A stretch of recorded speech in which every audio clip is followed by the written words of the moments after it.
Vamos a Romanos capítulo 7. Vamos a estar exponiendo los versículos 7 al 13, pero antes, una vez más, vamos a orar.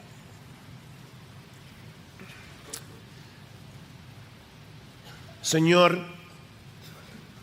cuánto necesitamos de la obra de tu Espíritu, no solo para exponer tu palabra fielmente, sino también para que esa palabra sea sembrada en nuestro corazón y produzca fruto abundante a 30, a 60 y a 100 por uno.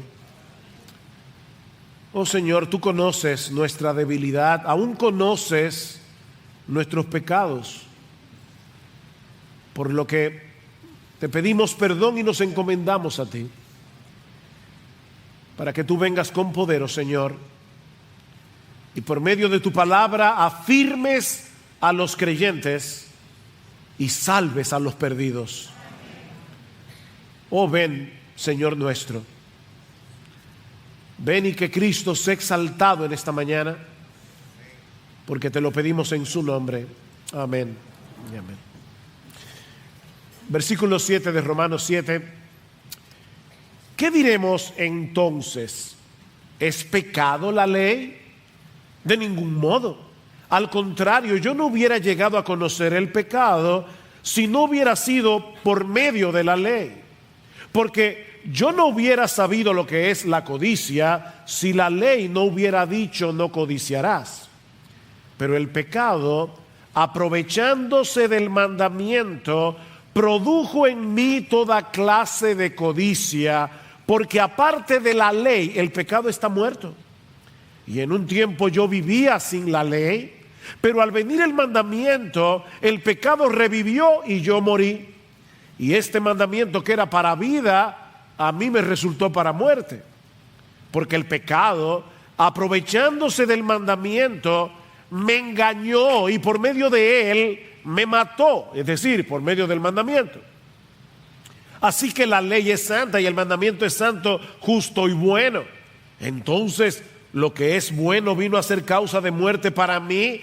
De ningún modo, al contrario, fue el pecado a fin de mostrarse que es pecado al producir mi muerte por medio de lo que es bueno, para que por medio del mandamiento el pecado llegase a ser en extremo pecaminoso.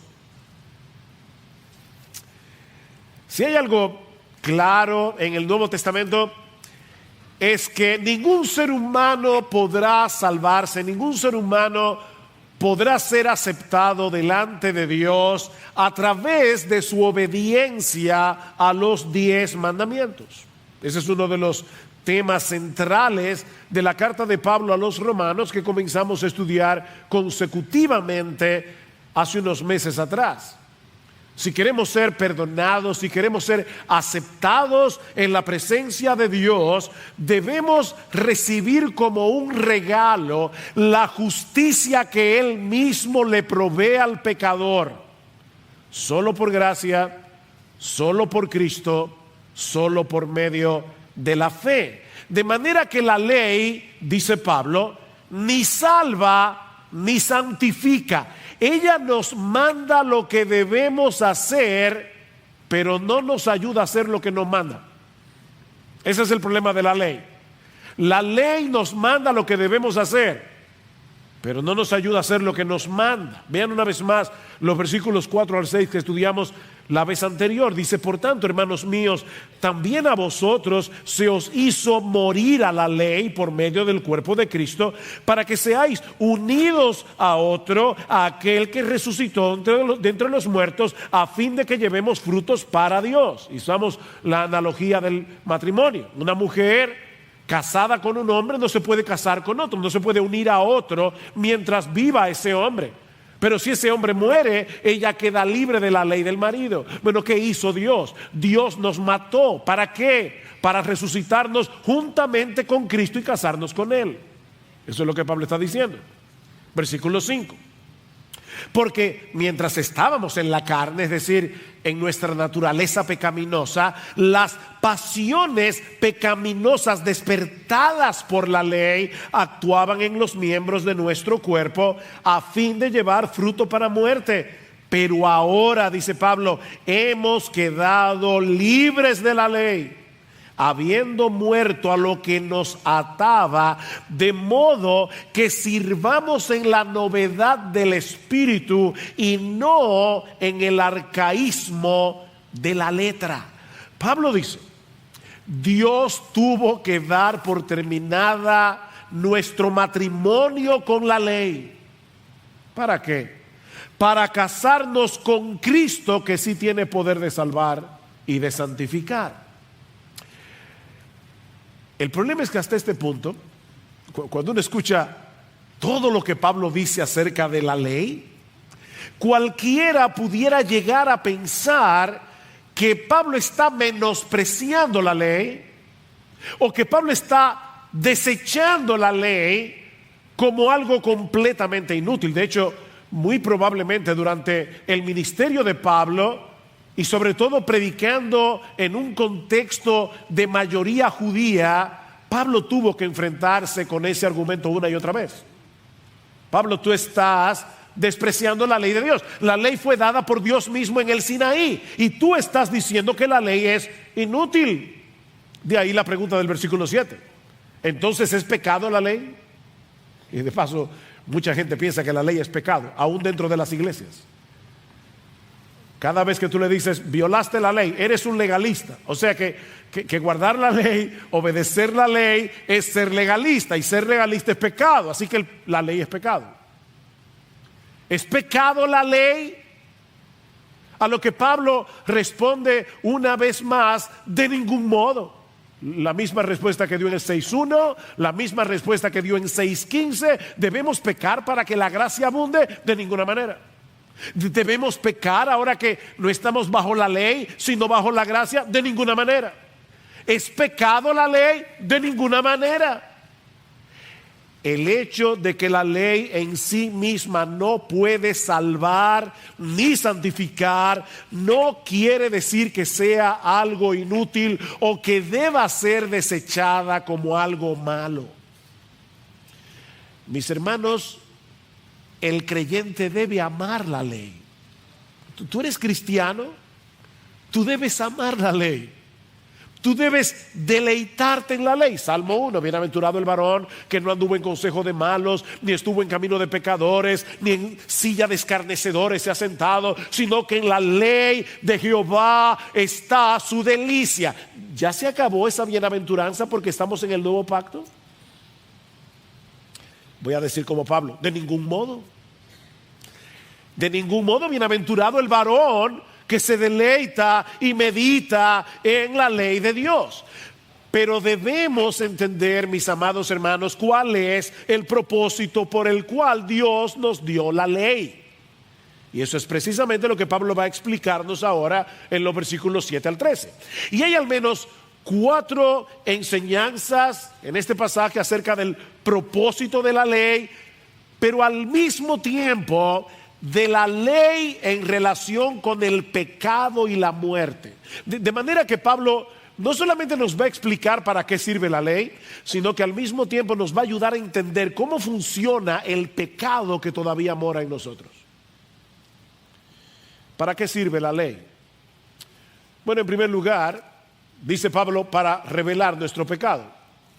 ¿Para qué sirve la ley? Para revelar nuestro pecado, versículo 8. Pero el pecado, versículo 7, perdón. ¿Qué diremos entonces? ¿Es pecado la ley? De ningún modo. Al contrario, yo no hubiera llegado a conocer el pecado si no hubiera sido por medio de la ley. Porque yo no hubiera sabido lo que es la codicia si la ley no hubiera dicho, no codiciarás. Como todo buen fariseo, Pablo creía que él estaba bien con Dios por el esfuerzo que él hacía en conformarse externamente a la letra de la ley. Pablo conocía los 10 mandamientos. Pablo pensaba que los tenía en alta estima, Pero ahora vamos a entender que Pablo no estaba entendiendo el verdadero alcance de los mandamientos. Hasta que un día sus ojos fueron abiertos para entender experimentalmente, no racionalmente, sino experimentalmente, las implicaciones del 10º mandamiento: no codiciarás. Y fue entonces cuando Pablo se dio cuenta que los 10 mandamientos no se limitan a nuestras acciones externas, sino que tienen que ver con todo lo que sucede en nuestro interior.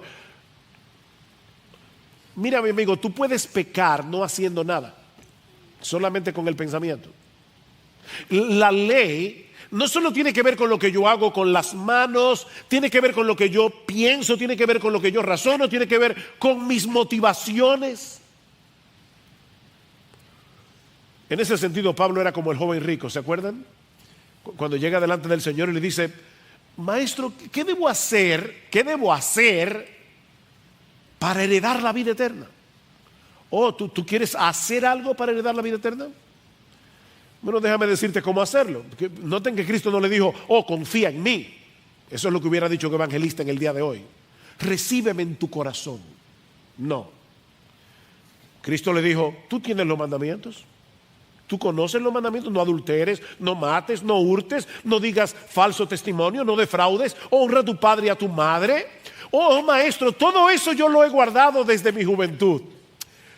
Oh, entonces solo te falta una cosa: vende todo lo que tienes, dáselo a los pobres y ven y sígueme cargando tu cruz. En una forma muy sabia, el Señor le hizo ver a este joven que creía haber guardado todos los mandamientos que él estaba violando el 10º: no codiciarás. Por eso no podía dar sus bienes y repartirlos, porque él los codiciaba. Y al codiciar sus bienes, no solo estaba violando el 10º mandamiento, sino también el primero: no tendrás dioses ajenos delante de mí. Así que la ley es como un sándwich: no tendrás dioses ajenos delante de mí, no codiciarás. Si Dios es tu Dios, tu único Dios, vas a obedecer el resto de los mandamientos. La razón por la que codiciamos es porque Dios no es suficiente. Tú codicias cosas, yo codicio cosas, porque Dios no es suficiente. Como bien ha dicho alguien, codiciar es estar descontento con lo que Dios te ha dado, como si tú merecieras más. Incluye la envidia, la autocompasión, la queja. Ahora, debo aclarar que no es pecaminoso desear cosas. Pero dice este mismo autor: si te amargas y te abates por no tenerlas, es porque tu deseo se ha convertido en una codicia idolátrica. Ese es el problema.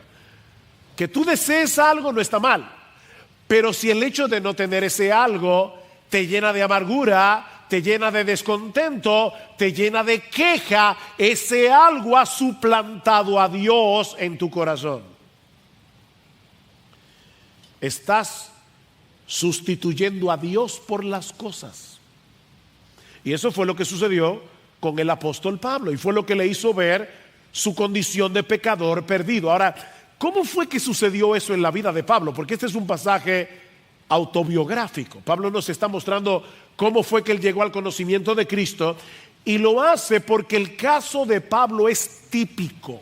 O sea, Pablo está aquí hablando de Pablo, pero está hablando de ti y de mí. Es un ejemplo que nos ayuda a todos.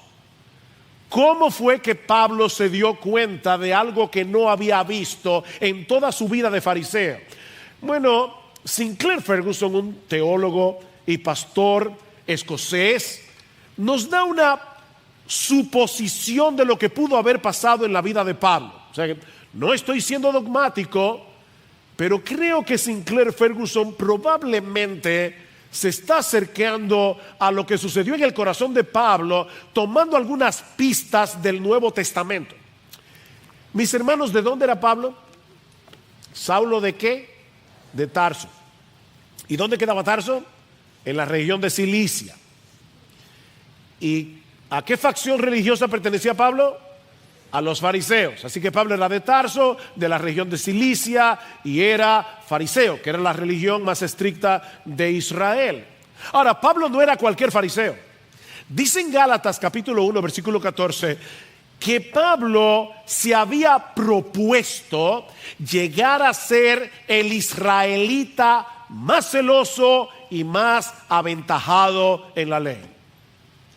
Pablo se había propuesto eso. Y por su propio testimonio en Filipenses capítulo 3, parece que casi lo logra. Dice, mira, ¿saben qué? En cuanto a la ley, yo era irreprensible externamente. Yo era irreprensible. Pablo se había propuesto, Pablo codiciaba ser el mejor. Hermanos, escuchen esto. Tú puedes codiciar ser el mejor en algo bueno y estás pecando. Tú puedes codiciar ser la mejor madre, ser el mejor esposo, ser la mujer más modesta de la iglesia, ser el que más sabe de Biblia.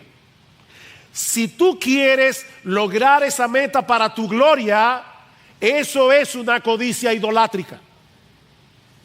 Porque fue lo que pasó con Pablo. Yo quiero ser el más piadoso. Pablo codiciaba eso en su corazón.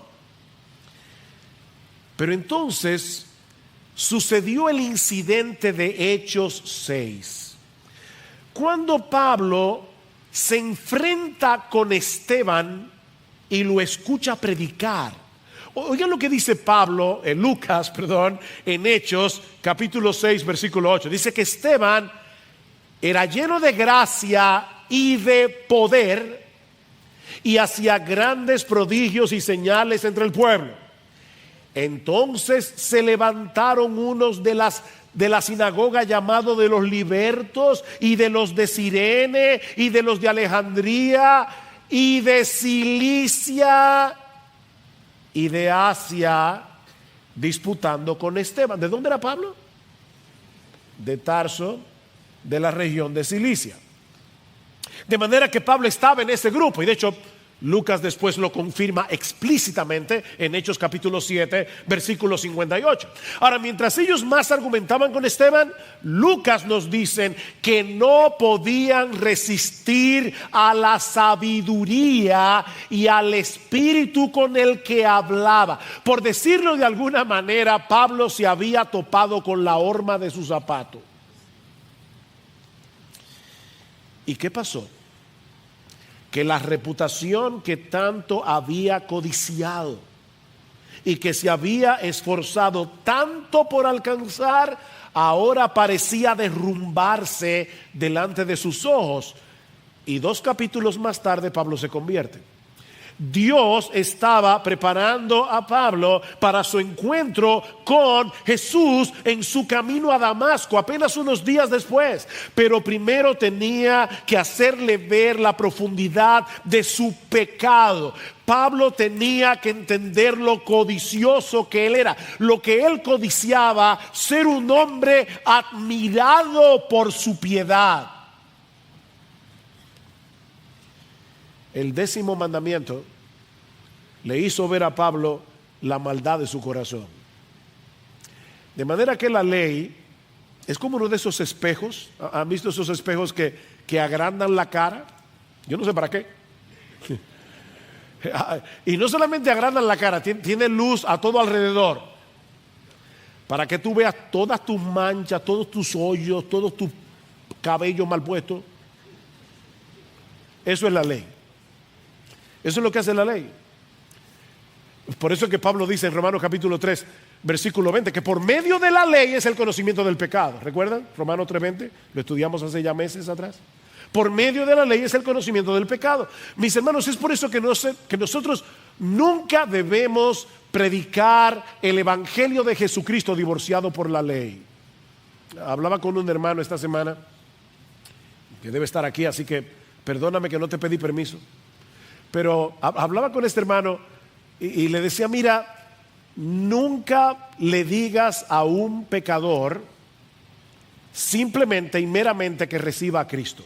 Si tú le preguntas a un pecador, ¿tú quieres recibir a Cristo hoy? ¿Por qué no? ¿Quién no quiere recibir a Cristo? ¿Quién no quiere ir al cielo? Ahora, si tú le dices a un pecador, mírate en el espejo de la ley para que te des cuenta que tú eres peor de lo que tú crees que tú eres, entonces hay una reacción.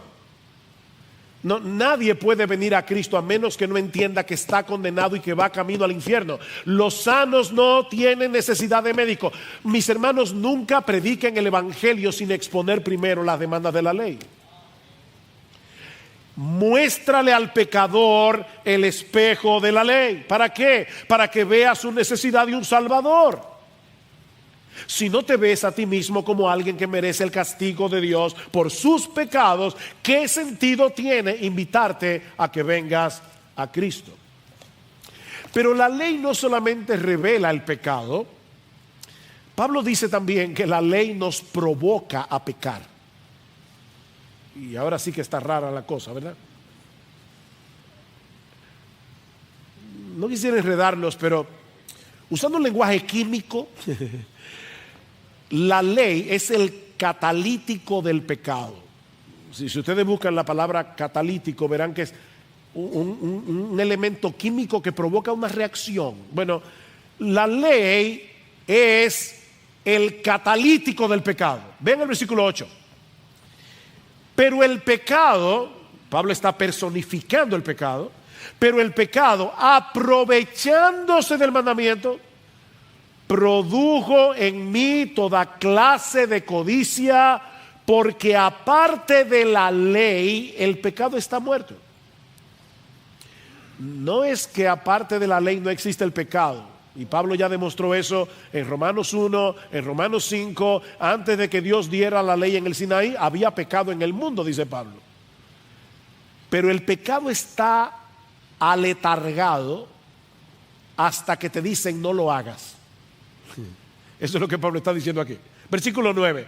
Y en un tiempo yo vivía sin la ley, pero al venir el mandamiento, el pecado revivió y yo morí. Recuerden la pregunta, ¿es pecado la ley? Pablo dice, de ningún modo. Sin embargo, aunque la ley no es pecado, el pecado se aprovecha de la ley para despertar en nosotros nuestras pasiones pecaminosas. Ya Pablo lo dijo en el versículo 5, porque mientras estábamos en la carne, las pasiones pecaminosas despertadas por la ley.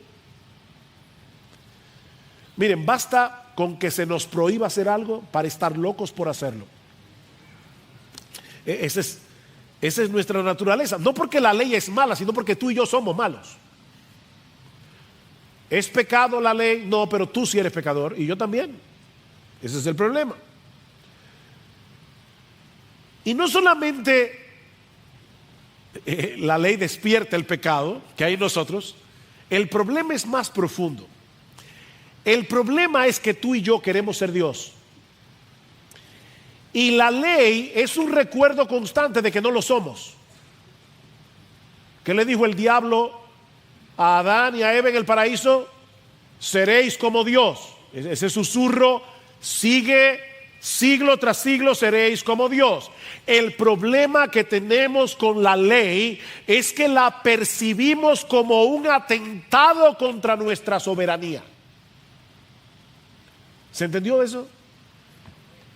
La ley es un atentado contra nuestra soberanía. Queremos hacer lo que nos venga en ganas, de manera que al toparnos con la prohibición sentimos el impulso de querer reafirmar nuestro derecho de autodeterminación haciendo exactamente lo que la ley prohíbe.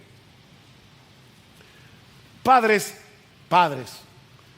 ¿ustedes no han visto eso miles de veces en sus hijos?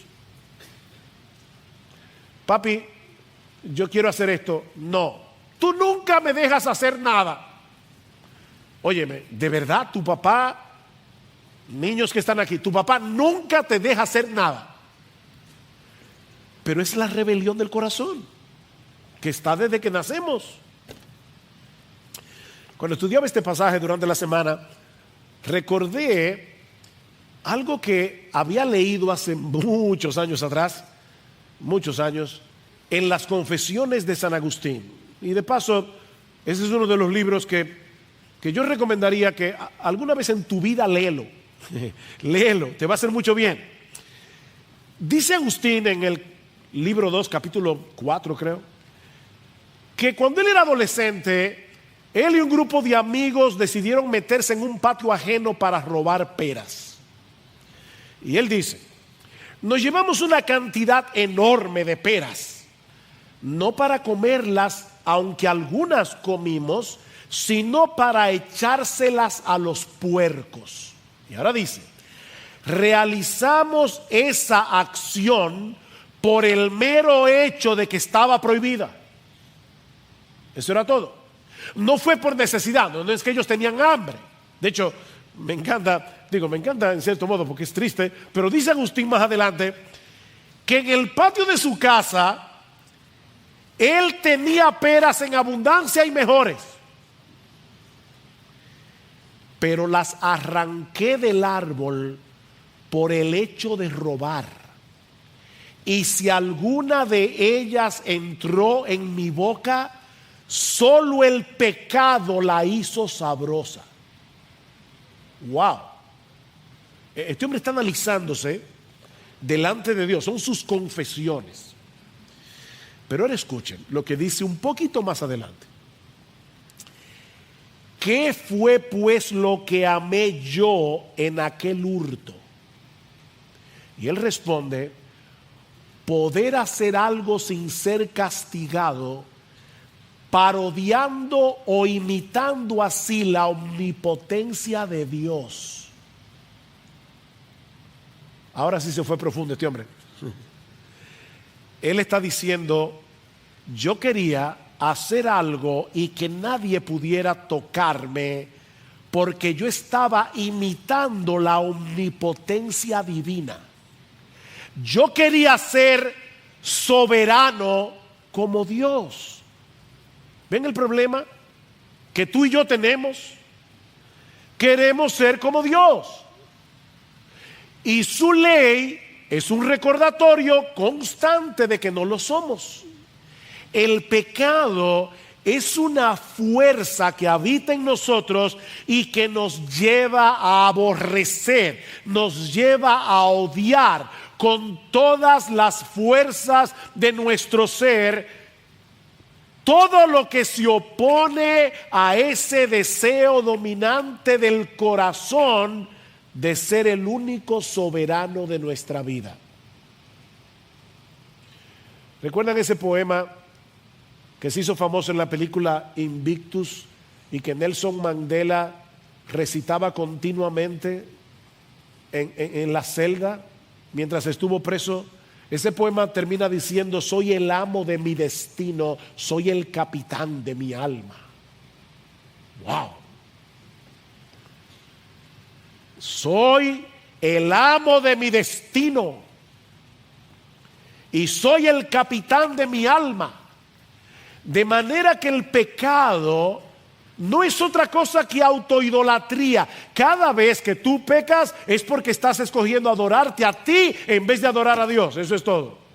El pecado es autoidolatría.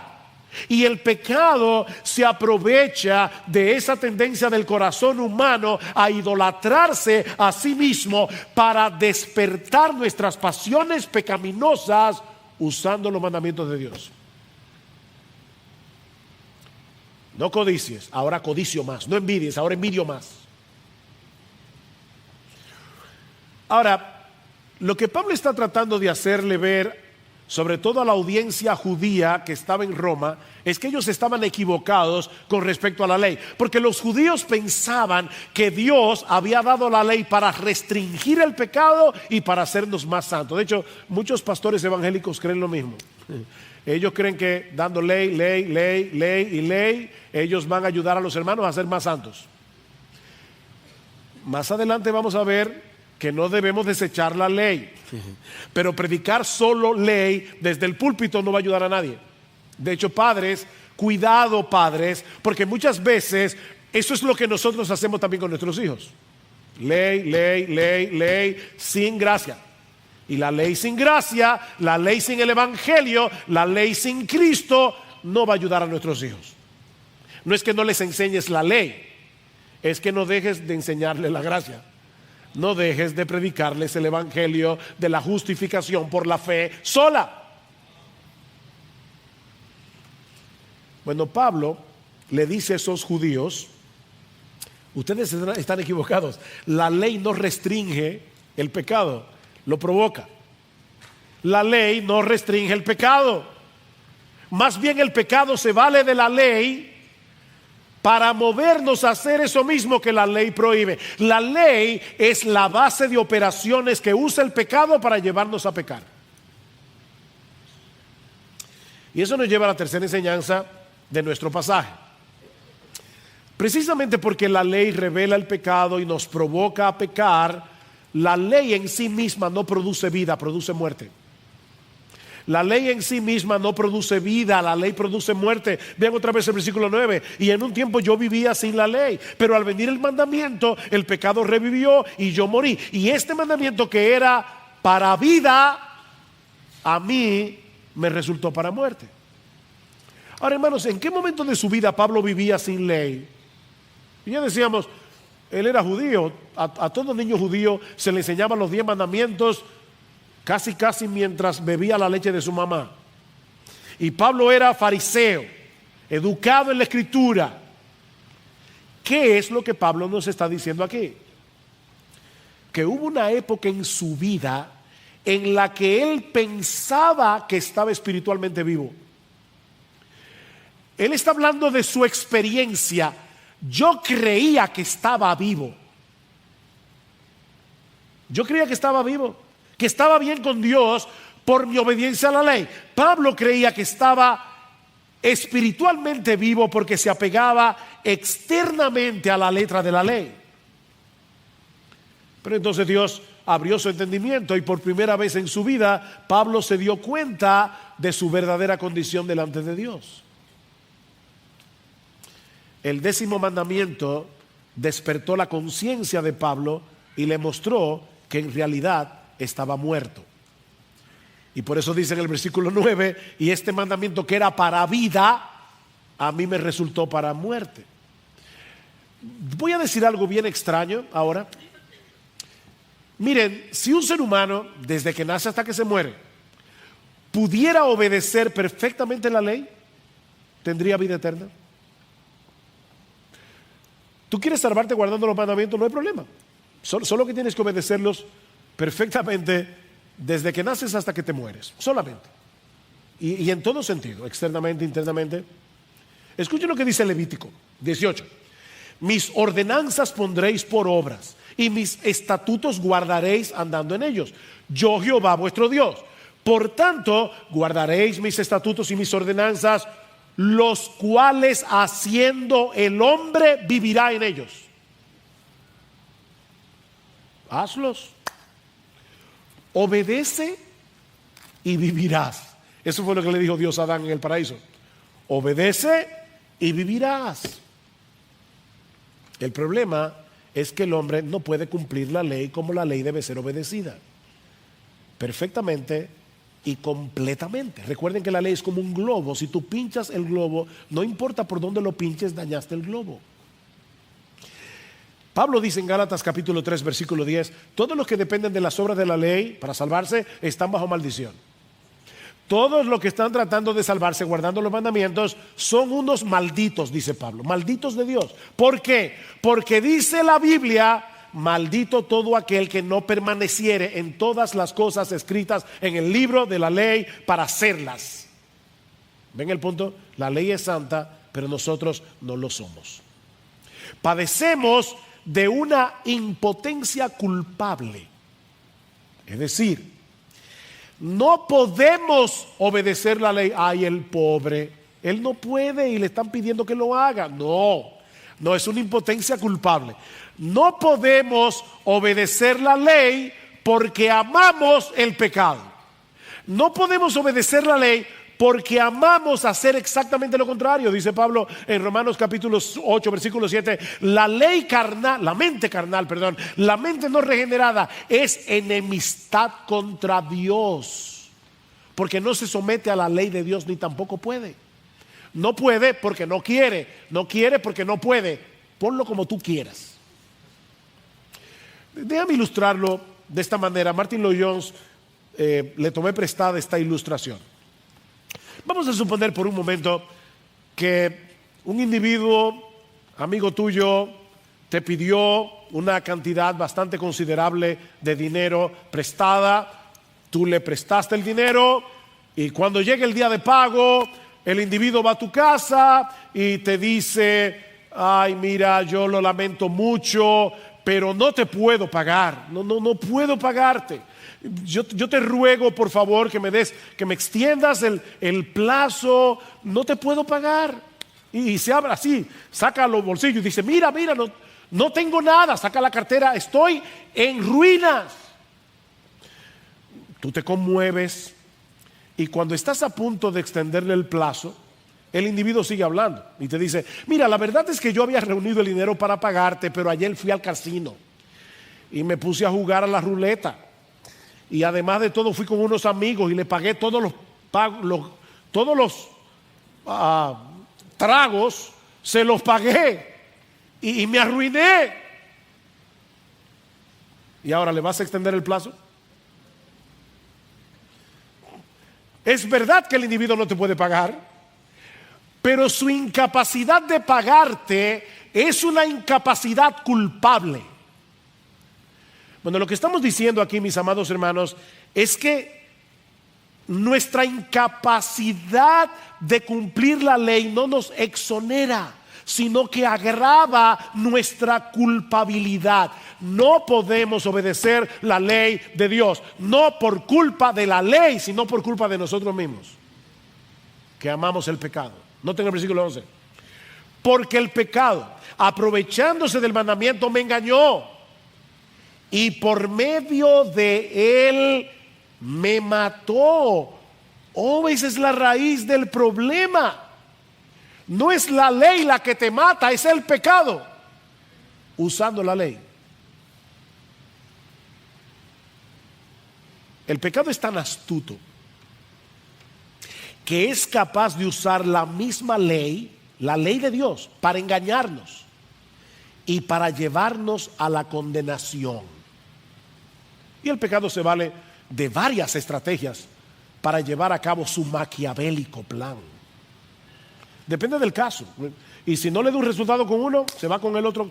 O sea, él tiene varias estrategias. El pecado es muy creativo para usar la ley en contra nuestra. ¿Y cómo lo hace el pecado? Bueno, en el caso de algunos, los lleva a esforzarse por guardar la ley para salvarse. Esa es una forma en que el pecado nos engaña. Guarda la ley para que te puedas salvar. Miren, mis hermanos, esa es una de las formas más eficaces para endurecer el corazón de un pecador y alejarlo de Jesús. No es por casualidad que las personas más duras en contra del evangelio son los religiosos. Son las personas más duras, porque ellos están tratando de salvarse cumpliendo la ley. El pecado te está engañando, haciéndote creer que puedes salvarte guardando la ley. Y es un engaño del pecado. Ahora, ese engaño está unido a otro engaño, y es que el pecado reduce el alcance de la ley a las acciones externas para hacernos creer que estamos cumpliendo la ley. Miren, yo no le voy a pedir que levanten la mano, pero yo estoy seguro que serían muchos los que la levantarían. ¿Quiénes aquí, predicando el evangelio a un perdido, te dice: pero yo nunca he matado, yo nunca he robado, yo nunca he adulterado? Lo que esa persona está diciendo en realidad es: yo nunca he cometido la acción externa de la ley. Es por eso que Jesús le dice a los fariseos: ¿de verdad tú nunca has matado? Mira, todo aquel que se enoja contra su hermano con un enojo pecaminoso, ¿ya lo mató? ¿Hay alguien aquí que no sea un homicida? Óyeme, todo aquel que se enoja contra su hermano y usa palabras hirientes para descargar su ira, para denigrar a la otra persona, estúpido, imbécil, cabeza hueca, bueno para nada. Ok, ¿hay alguien aquí que no es un asesino?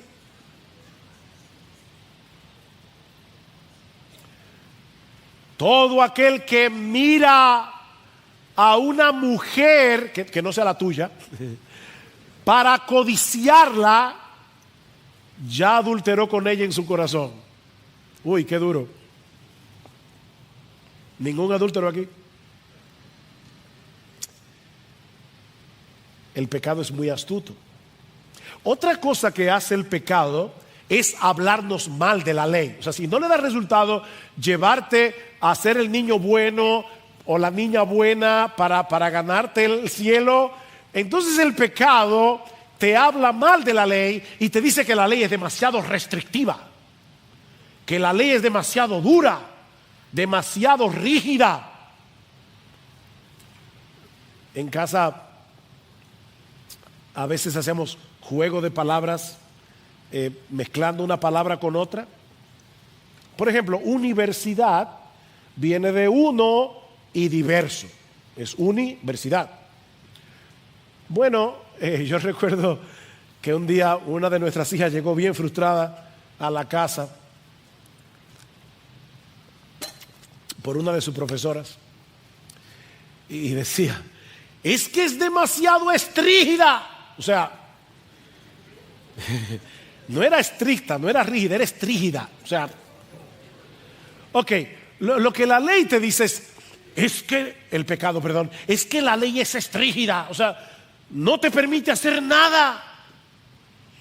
Y dice Martin Lloyd-Jones, de esa manera, porque la mayoría de la gente piensa así de la ley, de esa manera el pecado agita la rebelión, aumenta más y más la maldad y la humanidad se vuelve cada vez más insufrible. Por eso el mundo está como está, porque el pecado los está engañando. De manera, mis hermanos, que el villano de esta historia no es la ley. El villano es el pecado. El villano es el pecado, que se vale de la ley para alejarnos de Dios y llevarnos a una condenación eterna. De ahí la conclusión a la que llega Pablo en los versículos 12 y 13. Así que la ley es santa y el mandamiento es santo, justo y bueno. Entonces, ¿lo que es bueno vino a ser causa de muerte para mí? De ningún modo. Al contrario, fue el pecado a fin de mostrarse que es pecado al producir mi muerte por medio de lo que es bueno, para que por medio del mandamiento el pecado llegue a ser en extremo pecaminoso. La ley es santa, justa y buena. La ley, mis hermanos, no es un código impersonal de conducta. La ley es el reflejo del carácter perfecto, hermoso, atractivo, deleitoso de nuestro Dios. Eso es la ley. Por lo tanto, si la ley es de Dios, tiene que ser santa, justa y buena. No puede ser de otra forma. Pablo dice en el versículo 14, la ley es espiritual. Dice en el versículo 16, la ley es buena. Dice en el versículo 22, en el hombre interior yo me deleito en la ley de Dios. ¿Por qué los cristianos deben deleitarse en la ley de Dios? Porque se deleitan en el Dios de la ley, que es santo, justo y bueno. Oh, cuánto amo yo la ley. ¿Eso es lo que dice el salmista? No. Oh, cuánto amo yo tu ley. Es tu ley y por eso la amo. Yo sé que tú me amas. Yo sé que eres infinitamente sabio. Yo sé que eres infinitamente bueno. ¿Cómo no voy a amar esa ley que emana de ti, que es para mi bien? Y ahí todo lo que dice David en el Salmo 19 que leímos al principio. Por eso quise que se leyera ese texto. La ley de Jehová es perfecta. La ley de Jehová es confiable. La ley de Jehová es recta. La ley de Jehová es pura. La ley de Jehová permanece para siempre. ¿Y qué hace la ley? La ley convierte el alma. La ley hace sabio al sencillo. La ley alegra el corazón. ¿Tú oíste eso? Yo no sé cuántas veces yo he hecho este experimento y siempre me da igual. Yo digo, piensen rápidamente en la primera palabra que le viene a la mente cuando escuchan la palabra santo. Y la gente dice puro, recto, etcétera, etcétera, pero nadie dice alegría. Porque la gente tiene una distorsión causada por el pecado que no le permite ver que es la santidad lo que produce alegría en el corazón. Los mandamientos de Jehová son rectos y por eso alegran el corazón. La ley alumbra los ojos. Es más dulce que la miel. Es más preciosa que el oro. ¿Dónde está el problema entonces? El problema está en el pecado, como dice Pablo en el versículo 13, que usa lo que es bueno para matarnos. Dice un comentarista, el asesino es el pecado y el revólver que usa es la ley, pero el asesino es el pecado.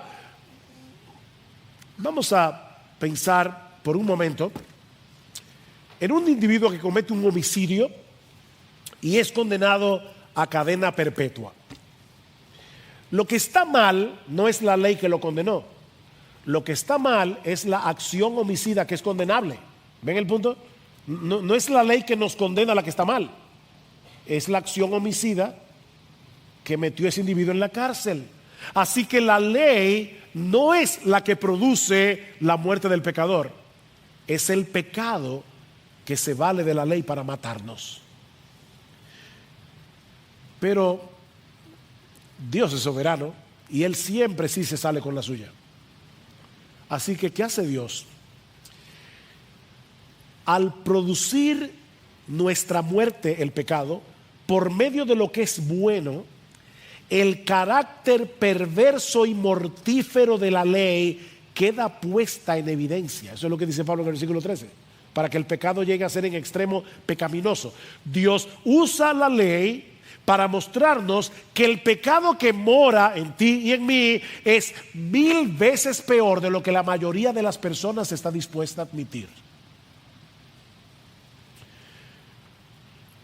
Óyeme, mi hermano, y usa eso cuando alguien te critique. No te preocupes, que tú eres 1000 veces peor que eso.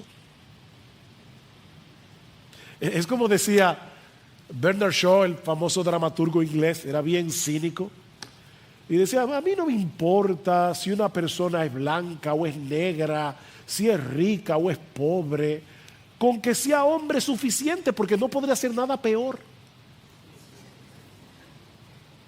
Ya si tú eres ser humano, de verdad, tranquilo, que tú eres peor de lo que la gente piensa de ti. Tú eres 1000 veces peor. Ahora, ¿para qué la ley hace eso? Para llevarnos a ver nuestra necesidad de un Salvador. Que no podemos salvarnos por nosotros mismos, sino por medio de Cristo, que obedeció perfectamente la ley y en la cruz pagó por nuestras transgresiones. ¿Qué dice Pablo en Gálatas? Capítulo 3, si la ley pudiera vivificar, si la ley pudiera darnos vida por nuestra obediencia, la justicia fuera verdaderamente por la ley, obedecen los mandamientos y todo estará bien. Mas la Escritura lo encerró todo bajo pecado, para que la promesa que es por la fe en Jesucristo fuese dada a los creyentes. Para eso sirve la ley. El pecado se aprovecha de la ley para arruinarnos. Es el pecado el que te mata, no la ley. Pero Dios usa esa conciencia de lo mal que estamos para llevarnos a poner toda nuestra confianza en Jesús. ¿Y saben lo que ocurre cuando ponemos toda nuestra confianza en Jesús? Que somos librados de la condenación de la ley. Hemos muerto a la ley. ¿En qué sentido? En que ya la ley no nos puede condenar. porque Dios ha puesto en nuestra cuenta la justicia perfecta de su Hijo, y al mismo tiempo somos transformados y capacitados por el poder de su Espíritu para poder obedecer la ley. O sea, cuando dejamos de confiar en la ley para confiar en Jesús, no solo somos perdonados y aceptados por Dios, sino que Él también pone en nosotros tanto el deseo como la capacidad de obedecerle, no perfectamente, pero sí sinceramente, por medio de su Espíritu que mora en nosotros. Eso es lo que Pablo va a decir más adelante en el capítulo 8. Versículo 2, porque la ley del Espíritu de vida en Cristo Jesús te ha libertado de la ley del pecado y de la muerte, pues lo que la ley no pudo hacer, salvarte. ¿Por qué no lo pudo hacer? Porque era débil por causa de nuestra carne. Dios lo hizo, enviando a su propio Hijo en semejanza de carne de pecado, y como ofrenda por el pecado, condenó al pecado en la carne. ¿Para qué? Para que el requisito de la ley se cumpliera en nosotros, que no andamos conforme a la ley, a carne, sino conforme al Espíritu. No podemos cumplir la ley en nuestras propias fuerzas, pero ahora tenemos los recursos de la gracia que necesitamos para andar en obediencia a la ley. Así que, mis hermanos, nuestra lucha no es contra la ley. Nuestra lucha es contra el pecado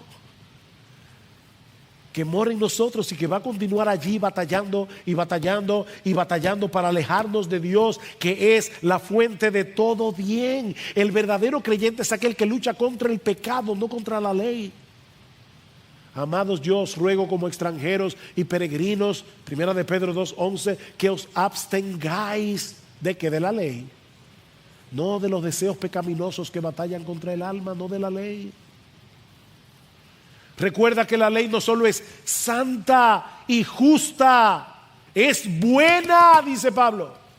La ley procura nuestro bienestar, no llevarnos a vivir una vida miserable y aburrida. Pablo va a decir más adelante en Romanos capítulo 2, versículo 2, que la voluntad de Dios, resumida en la ley, es buena, es agradable a los ojos de Dios y perfecta. La voluntad de Dios es buena, es agradable, es perfecta. Es bueno, agradable y perfecto no tener otro Dios que nuestro Dios. Es bueno, agradable y perfecto no adorar una imagen mental de Dios, sino al Dios de las Escrituras, que no se ve porque es espíritu. Es bueno, agradable y perfecto no tomar el nombre de Dios en vano. Es bueno, es agradable y es perfecto apartar un día de cada 7, el día del Señor, para adorarle y tener comunión con Él y con su pueblo en una forma especial, como no podemos hacerlo en el resto de la semana. Eso es bueno. Es bueno honrar padre y madre, niños. Es bueno honrar padre y madre. Es bueno respetar las autoridades superiores. Es bueno no robar, es bueno no matar, es bueno contentarse con la esposa que tienes. Es bueno no mentir. Es bueno no codiciar y no envidiar lo que tiene el otro y que tú no tienes.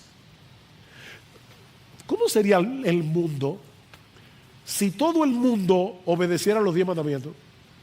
Un paraíso. ¿Ustedes imaginan un mundo en que tú le dices a un ebanista mañana y es mañana? Eso sería glorioso. Es increíble. Qué glorioso sería la vida, ¿verdad?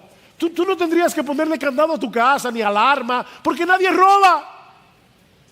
¿Cómo sería un mundo así? Un paraíso.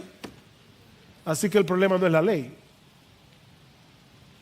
Mi hermano, cuando te encuentres en medio de tu lucha contra el pecado, no olvides que ya fuiste perdonado, y libertado de la esclavitud del pecado, y que ahora tienes un nuevo esposo al que puedes agradar en dependencia del Espíritu Santo. No trates de pelear esa batalla en tus propias fuerzas. No lo hagas, mi hermano. Pídele a Dios en oración que incline tu corazón a la obediencia. ¿Recuerdas Salmo 119, versículo 36? Inclina mi corazón a tu testimonio, no a la avaricia. Pídele a Dios en oración que no te permita olvidar la verdadera cara del pecado y la verdadera motivación del pecado. Pídeselo a Dios, porque el pecado no está tratando de que tú tengas una vida muy alegre, muy gozosa. El pecado te quiere arruinar. Es Cristo el que vino a darnos vida, y vida en abundancia. Eso solo se encuentra en nuestro bendito, precioso, glorioso, maravilloso, exaltado Señor y Salvador Jesucristo. En Él hay vida, y vida abundante. Solo en Jesús. Oh, pero si tú estás aquí sin Cristo, mi invitación en esta mañana es a que dejes de tratar de ganarte el favor de Dios a través de tus propios méritos, a través de tu obediencia a los mandamientos. No sigas haciendo eso, porque no vas a poder. La ley no fue dada para llevarnos al cielo. La ley fue dada para llevarnos a Cristo, que es el camino a nuestro Padre que está en el cielo. Mírate en el espejo de la ley, mi amigo, para que puedas ver tu pecado tal cual es. Pero cuando ya estés destruido internamente, entonces mira a Jesús como el Cordero de Dios que quita el pecado del mundo. En Él hay perdón, mi amigo. En Él hay perdón y vida eterna. Oh, ven a Cristo. Ven a Cristo ahora. No te estoy llamando a que vengas aquí. Te estoy llamando a que vengas a Cristo en arrepentimiento y fe, ahí donde estás.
favor, no te vayas de aquí en enemistad contra Dios.